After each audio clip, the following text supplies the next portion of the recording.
2050에서 2070 미래 예측 AI 특이점 이후의 세계와 인간 제1화 2050년 80살 전양규 뇌 인터페이스 컴맹 인맹 탈출기 사람의 뇌를 컴퓨터와 연결시키는 뇌 인터페이스 BCI가 일반화된 지도 10년이 되었다.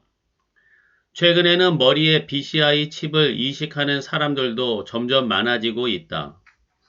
물론 대부분의 사람들은 인터페이스 셋을 착용하였다 벗었다 한다. 나도 인터페이스 셋을 사용하고 있다. 마치 과거에 컴퓨터를 쓸 줄 모르는 사람을 컴맹이라고 하였던 때가 있었듯이 요즘에는 BCI 인터페이스 맹이라는 의미로 인맹이라고 한다. 내가 인터페이스를 사용하기 시작한 지는 2년이 지나서 3년째다.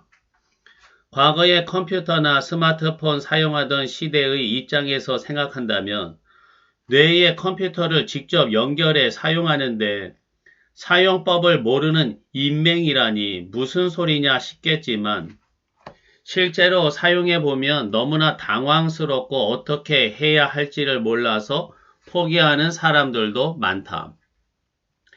이런 내 소개도 안 하고 인터페이스 이야기만 하고 있었네. 내 이름은 전양규 1970년생이고 지금 2050년 내 나이는 80살 아내는 주은미 77세 그리고 나의 아들은 한주 50살 2000년생이다. 그리고 며느리 유나래 48세 2002년생 마지막으로 나의 손녀딸 전지유 18살 2032년생이다. 나의 직업은 목사, 보다 정확하게 말하면 은퇴한 목사. 과거에는 목사님들을 70세 은퇴였지만 지금은 은퇴라는 것이 따로 있지는 않다. 교단에 속해서 70까지 목회를 지속하는 경우가 거의 없으니까. 그리고 목사라고 해서 교회에 속해서 목사직만 하는 목사는 거의 없으니까. 대부분은 가상 현실 공간에서 예배를 드리거나 모임을 갖는 경우가 많다.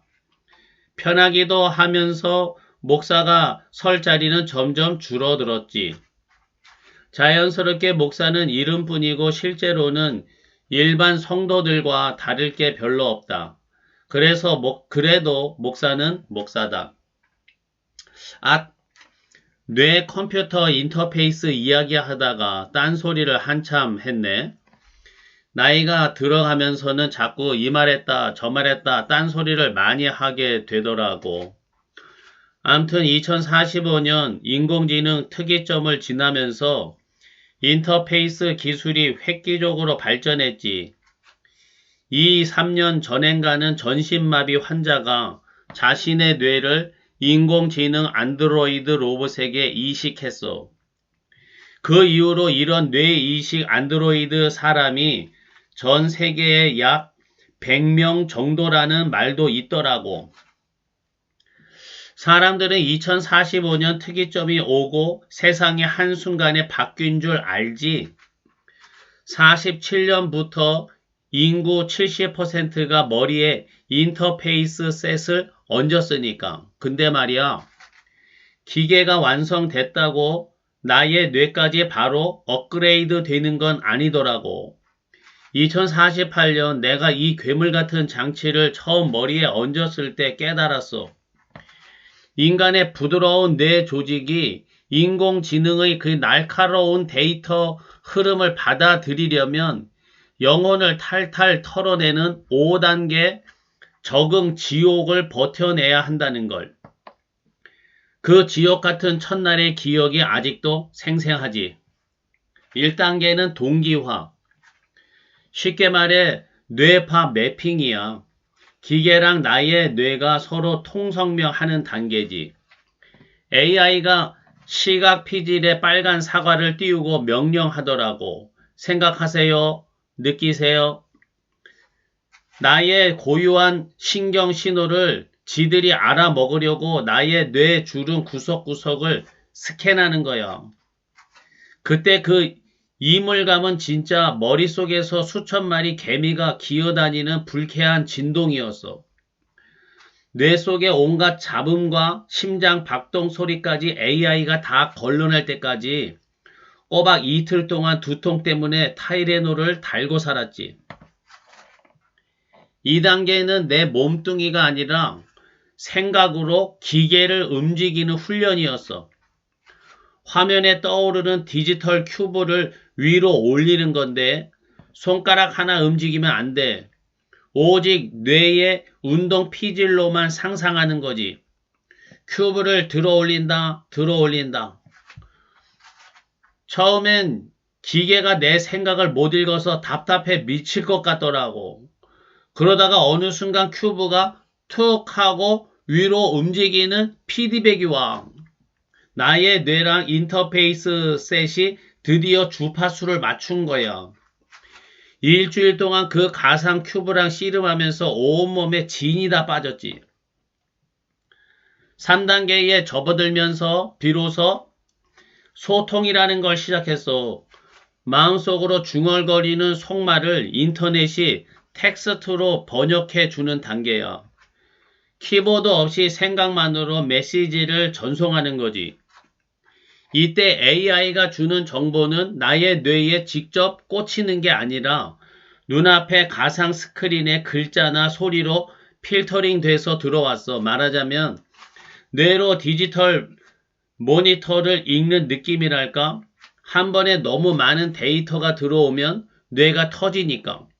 기계가 일부러 속도를 대폭 줄여서 나를 배려해 준 거지. 4단계는 진짜 지옥이었어. 단어 없는 소통, 즉 비언어 정보가 뇌로 직접 쏟아졌거든. 상대방이 보내온 축축한 숲의 냄새와 슬픔이라는 거대한 개념 덩어리가 필터 없이 뇌 연합피질에 쿵 하고 박히는데 순간 멀미가 나면서 미칠 것 같더라고. 이게 내 감정인지 타인의 기억인지 분간이 안 되는 정체성 쇼크가 온 거지. 나의 뇌 속에 방화벽을 세우고 외부 정보를 격리하는 법을 배우기까지 매일 밤 내가 누구인지 혼란스러워하며 밤을 지새웠어. 다음은 최종 5단계야. 원래 이 젊은 애들이 말하는 일반적인 5단계는 대단하더라고.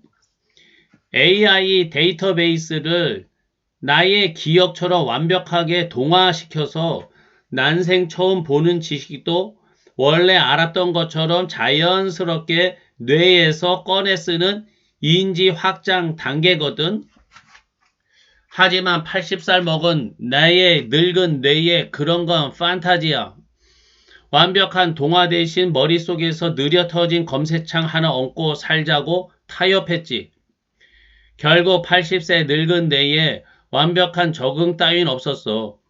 2년이 지난 지금도 조금만 정보가 몰리면 머릿속에서 버퍼링이 걸려 멍해지거든. 젊은 애들처럼 정보가 뇌에 착 감기는 게 아니라 나의 부실한 단기 기억 탓에 AI가 실시간으로 띄워진 데이터를 자꾸 흘려보내고 까먹어. 그래서 나는 완벽한 동화 대신 삐걱거리는 머릿속에 느려 터진 검색창 하나를 가지고 사는 거야. 이게 80살 노병의 진짜 5단계였어. 이렇게 해서 나는 뇌 인터페이스 셋에 적응하고 사용하고 있어. 암튼 내가 2030년대에 생각했던 뇌 인터페이스는 아직 세상에 없어. 지금 2050년의 인터페이스 셋은 아직 초기 단계 수준이지. 그저 컴퓨터와 뇌를 일상생활에서 직접 연결하는 초급 수준이야. 앞으로 뇌 인터페이스가 어떻게 발전할지 그리고 이에 따른 세상과 인간의 변화가 어떠할지는 매우 혼란스럽다. 나는 가끔 이런 생각을 해봐. 인터페이스 셋에 적응하는데도 이렇게 힘들고 정신이 없는데 자신의 뇌를 로봇에 이식한 사람들은 어떨까? 그들의 머릿속엔 여전히 피가 흐르는 인간의 뇌가 들어있지만 목 아래로는 심장박동도 따스한 체온도 느껴지지 않는 차가운 티타늄 합금뿐이잖아. 손을 쥐라는 뇌의 명령이 디지털 신호로 바뀌어 모터를 구동할 때 그 이질감과 정체성 쇼크는 감히 상상조차 안 돼. 내가 겨우 머릿속 검색창 하나 얹고 버퍼링에 시달릴 때 그들은 온몸으로 밀려드는 기계의 감각 속에서 나는 여전히 인간일까 아닐까 라며 매분 매초 영혼의 경계선 위를 위태롭게 걷고 있겠지.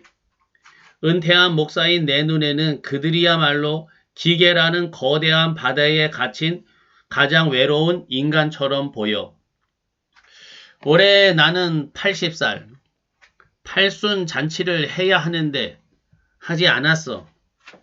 요즘은 80살이라고 해도 그다지 나이가 많게 느껴지지도 않으니까.